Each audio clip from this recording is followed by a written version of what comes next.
ఈరోజు ఒక రెసిపీ చేస్తున్నానండి. అదేంటని మీరు అనుకోవచ్చు.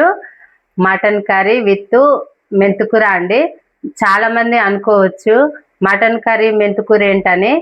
ఎప్పుడైనా చాలా మంది వరకైనా టమాటాతోటి కానీ, దోసకాయతోటి కానీ, గోంగూరతోటి కానీ చేస్తారండి. సో వెరైటీగా ఇలా బాగుంటుందని నేను ఇలా చేశానండి. అది ఎలా చేస్తున్నానో, ఏ విధంగా చేస్తున్నానో మీకు చూపిస్తానండి. దానికి సంబంధించిన ఐటమ్స్ ఆనియన్ పేస్ట్, అల్లం పేస్ట్, పచ్చిమిరపకాయలు, కరివేపాకు ఇలాంటి ఐటమ్స్ వేస్తున్నానండి. నిజంగా చాలా అంటే చాలా బాగుంటుంది. మీరు కూడా తప్పకుండా ట్రై చేయండి. నిజంగా నెక్స్ట్ లెవెల్గా ఉంటుందండి.